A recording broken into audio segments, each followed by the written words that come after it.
जय जय श्री राधे। विश्व में भगवान के जितने भी गुण परख नाम हैं, ये नाम केवल होते ही इसलिए हैं कि जीव मात्र का कल्याण हो सके उन नामों के द्वारा। जैसे भगवान का एक नाम है आर्त त्राण परायण, अर्थात दुखी जनों की सेवा के लिए तत्पर रहना। भगवान का एक नाम है शरणागत वत्सला, यदि शरण में आई हुए की रक्षा नहीं करते तो ये नाम पड़ता ही क्यों। गोपाल सहस्त्र नाम में भगवान का एक नाम है आपन्नार्ति प्रशमनाय नमः, यानी आपदा में घिरे हुए व्यक्ति की रक्षा के लिए तत्पर रहना। तो जैसे आजकल भारत पाकिस्तान का युद्ध अभी कुछ दिन पहले संपन्न हुआ, और ऐसी स्थिति में भारत की जो सीमा रेखाओं पर जो लोग रहते हैं, कभी पाकिस्तान वाले का बम आके गिरता है, कभी कोई मिसाइल का टुकड़ा आके गिर रहा है, तो वहां जो सीमा रेखा पर रहने वाले लोग हैं उनके मन में एक भय होता है, आतंक होता है कि कहीं ऐसा ना हो कि हम बिला पेट में आ जाए, तो क्या इस आपदा से हमारी रक्षा हो सकती है। अरे भैया, केवल ये आपदा क्यों, अभी तो सुनने में आ रहा है कि कोरोना की एक लहर और आ रही है। संसार में जितनी भी आपदा हैं, यदि ऐसा नहीं होता तो गोपाल सहस्त्र नाम में भगवान का एक नाम महामारी विनाशनाय नमः क्यों है। गोपाल सहस्त्र नाम के 11वें मंत्र में ये नाम आया महामारी विनाशनाय, यानी महामारी का विनाश करने वाले हे नारायण हमारी रक्षा करो। और जो इस प्रकार की आपदा है, युद्ध की आपदा, उससे बचने के लिए आप आपन्नार्ति प्रशमनाय नमः, चक्र गदाधराय नमः, भगवान के चक्र से कोई बच सकता है क्या। यदि किसी नारी को आपद विपत्ति की स्थिति में रक्षा करने के लिए यदि परमात्मा नहीं आते तो ये नाम क्यों पड़ता, द्रौपदी मान रक्षकाय नमः। बताइए। सुषुम्ना मार्ग संचारिणे नमः, हमारे शरीर में 72,000 नाड़ी में से जिस सुषुम्ना नाड़ी में रक्त का निर्माण होता है, यदि किसी के रक्त में विकार हो तो परमात्मा ने उस नाम को इस विशेष रूप से कहा कि देहस्यांतर संस्थिताय नमः। भैया, मैं तुम्हारे देह के भीतर बैठा हूं। हमारी समस्या क्या है कि हम केवल ये मान लेते हैं कि भगवान का भजन केवल पुण्य अर्जित करने का और परम धाम गमन का एक साधन है, कि मरेंगे तो स्वर्ग अथवा वैकुंठ जाएंगे, गोलोक जाएंगे, पुण्य अर्जित होगा। पर हम ये भूल जाते कि मृत्यु से पहले ही यदि आप जीवन मुक्त नहीं हो सके, भगवान नाम का आश्रय लेकर ही यदि आप आगे का मार्ग प्रशस्त नहीं करोगे तो मृत्यु के बाद किस बात की कैसे गारंटी होगी कि भैया आप स्वर्ग अथवा वैकुंठ ही जाओगे। मृत्यु से पहले का जीवन भी तो जीवन मुक्त होना चाहिए, कष्ट आपदाओं से मुक्त होगे, और परमात्मा उसकी रक्षा के लिए तत्पर है। और विशेष रूप से हम सबके लिए कलयुग में भगवान ने नाम काम तरु काल कराला सुमिरत समन सकल जग जाला, अर्थात नाम काम तरु, कलयुग में नाम को कल्प वृक्ष के नीचे बैठकर जो मन की कल्पना उसको साकार कर दे। अब समस्या हमारी ही है, जैसे कोई बहुत ज्यादा सस्ता हो जाए तो उसमें लोगों का विश्वास नहीं जमता, लगता है तो बहुत सस्ता है। और मैं प्राय एक उदाहरण देता हूं जल और हीरे का, है कि जल बहुत सस्ता है, कहीं से भर लो, और हीरा बहुत महंगा है। पर वास्तविक कड़वा सच यही है कि हीरे के बिना पूरा जीवन बिता सकते हैं, पर भैया जल के बिना एक क्षण एक पल बिताना मुश्किल है। उसी प्रकार भगवान नाम बहुत सस्ता है, जीवा हमारे बस में है।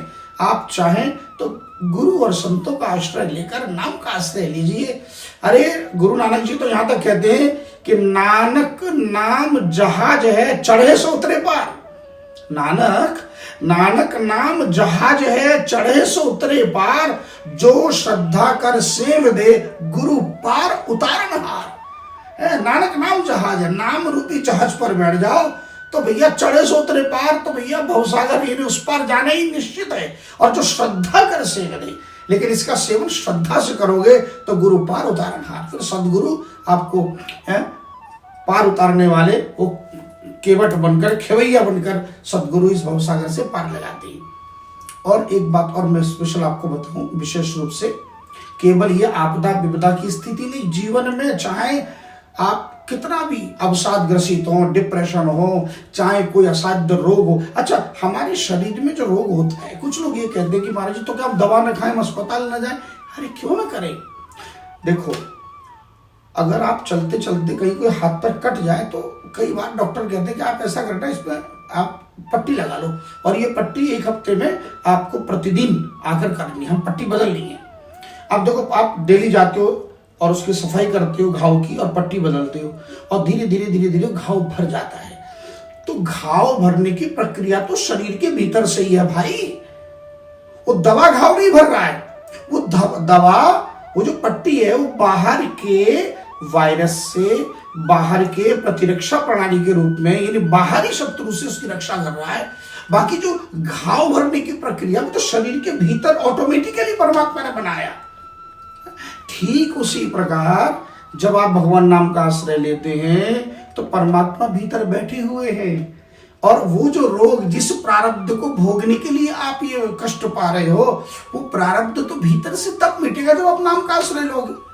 ये परमात्मा जो भीतर बैठे हैं, वह परमात्मा स्वयं जब तक नहीं चाहेंगे तब तक आपका प्रारब्ध मिटेगा नहीं, तब तक मिट नहीं सकता। इसलिए प्रारब्ध मिटाने का सबसे सरल उपाय है केवल भगवान नाम का आश्रय, और चारों जुगों में, चहुं जुग चहुं श्रुति नाम प्रभाव, और कली विशेष नहीं आन उपाय। कलयुग में और कोई अन्य उपाय नहीं है। चहुं जुग चहुं श्रुति, चारों जुगों में, चारों वेदों में नाम प्रभाव, केवल नाम का ही सबसे अधिक ठाकुर जी ने वर्णन किया है। नाम का आश्रय लीजिए और कलयुग के रोग शोक भय व्याधि, यहां तक कि गोपाल सहस्त्र नाम में तो कहा समस्त प्राण रक्षकाय नमः, समस्त प्राणों की रक्षा करने वाले। एक ने कहा बोले हमारा तो बड़ा कर्जा हो रखा है, तो क्या भगवान का नाम जपने से हमारा कर्जा मुक्त होगा?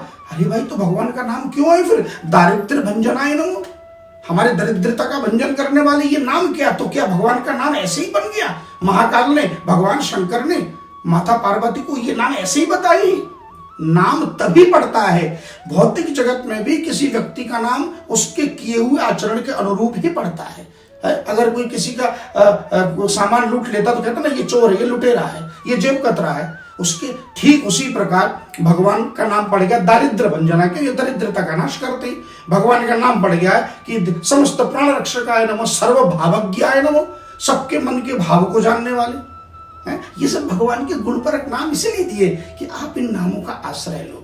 और आपको लेना नहीं है तो हम बताने को तैयार है भाई। आप 540 महामंत्र लिख कर भेज दीजिए और उसके बाद फिर ये नाम आप हमसे प्राप्त कर सकते हैं। जय जय श्री राधे।